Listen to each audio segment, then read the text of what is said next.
Assalamualaikum warahmatullahi wabarakatuh.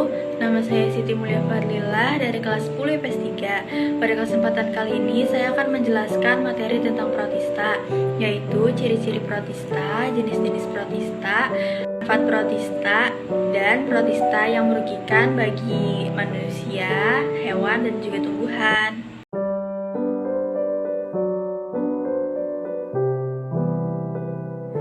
Pertama-tama, kita akan membahas pengertian protista.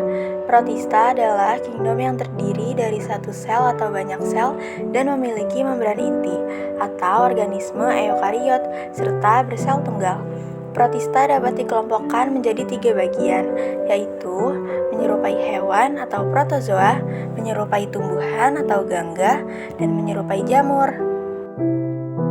Selanjutnya, kita akan membahas ciri-ciri umum protista. Yang pertama, protista umumnya mempunyai ukuran mikroskopis dan makroskopis. Yang kedua, kingdom protista tersusun atas satu sel atau uniseluler, tetapi ada juga yang multiseluler atau sel banyak. Yang ketiga, protista memiliki membran inti sehingga disebut sebagai sel eukariotik. Yang keempat, protista hidup bebas atau simbiosis. Yang kelima, habitat umumnya di tempat lembab. Yang keenam, bersifat aerob dan anaerob. Yang ketujuh, bersifat motil. Ada sebagian protista yang mempunyai alat gerak seperti flagel atau bulu cambuk, silia atau bulu getar, dan pseudopodia atau kaki semu. Yang kedelapan, hidup secara fotoautotrof atau heterotrof. Yang kesembilan, reproduksi secara seksual dengan konjungsi atau aseksual dengan membelah biner. Protista diklasifikasikan ke dalam 3 kelompok. Yang pertama, protista mirip hewan atau protozoa. Yang kedua, protista mirip tumbuhan atau algae. Yang ketiga, protista mirip jamur. Nah, yang pertama kita akan bahas adalah protista mirip hewan.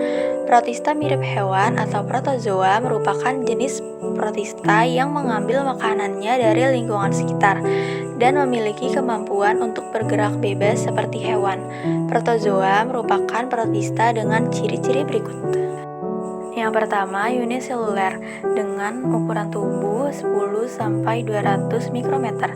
Yang kedua, tidak memiliki dinding sel. Yang ketiga, pada umumnya bersifat heterotrof. Hanya sebagian kecil saja yang bersifat autotrof. Yang keempat, hidupnya bebas atau sebagai parasit bagi organisme lain. Yang kelima, reproduksi secara seksual atau aseksual. Yang keenamnya memiliki alat gerak. Berdasarkan alat geraknya, berikut jenis protista mirip hewan. Yang pertama, rhizopoda atau kaki semu. Contohnya ada amoeba, foraminifera, dan juga radiolaria. Yang kedua, ada flagellata atau bulu cambuk. Contohnya ada Euglena viridis dan Volvox globatur. Yang ketiga, ciliata atau rambut getar. Contohnya Paramecium caudatum. Yang keempat ada sporozoa atau penghasil spora. Contohnya ada Plasmodium vivax, Plasmodium falciparum, dan Plasmodium malaria.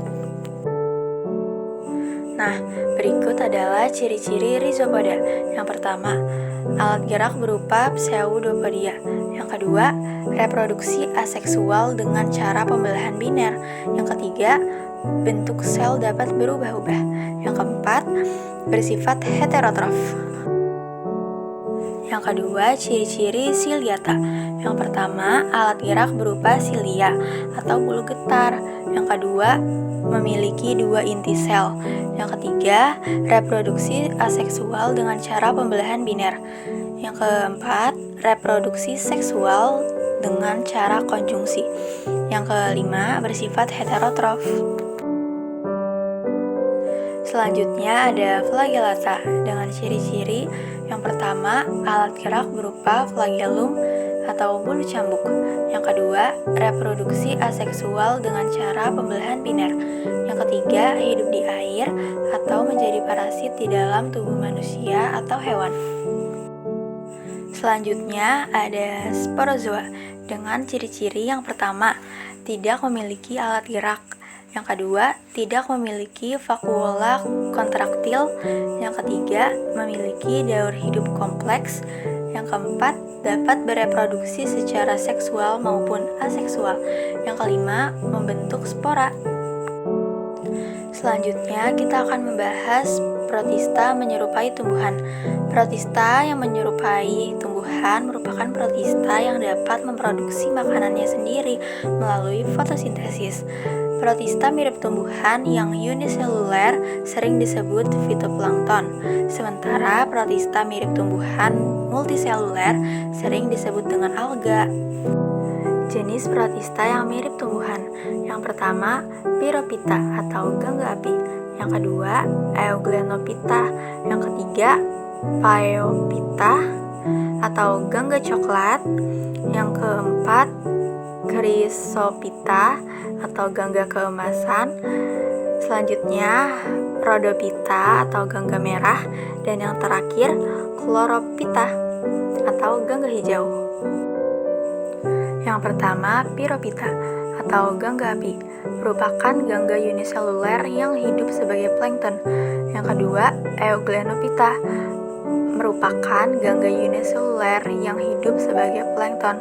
Adapun karakteristik protista mirip tumbuhan ini adalah dapat hidup di air laut dan air tawar. Berikut adalah ciri-ciri Phaeophyta atau gangga coklat dan juga Chrysophyta atau gangga kemasan. Dan ini ada ciri-ciri dari Rhodophyta atau gangga merah dan Chlorophyta atau gangga hijau. Nah, ini adalah protista yang mirip jamur. Protista mirip jamur adalah protista yang memiliki ciri seperti bersifat eukariotik, tidak memiliki klorofil, dapat menghasilkan spora, dan bersifat heterotrof. Berikut contoh protista mirip jamur. Yang pertama ada Myxomycota atau jamur lendir.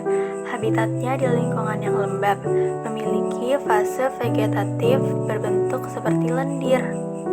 Yang kedua ada Acraciomycota atau jamur lendir berserat. Habitatnya di lingkungan yang lembab, bentuk tubuh seperti lendir atau plasmodium. Yang ketiga ada Omycota atau jamur air. Strukturnya mirip alga, namun tidak berklorofil. Protista juga memiliki manfaat loh. Berikut adalah beberapa manfaat dari protista. Yang pertama ada zooplankton. Di ekosistem perairan sebagian besar adalah protista berklorofil yang berguna sebagai makanan ikan dan arthropoda air. Yang kedua, Entomobacoli. Di dalam usus besar mamalia ikut berperan dalam proses pembusukan sisa makanan. Yang ketiga ada Foraminifera, mempunyai kerangka luar dari zat kapur dan fosilnya dalam jumlah tertentu dapat membentuk endapan tanah Globigerina yang dapat digunakan sebagai petunjuk adanya minyak bumi.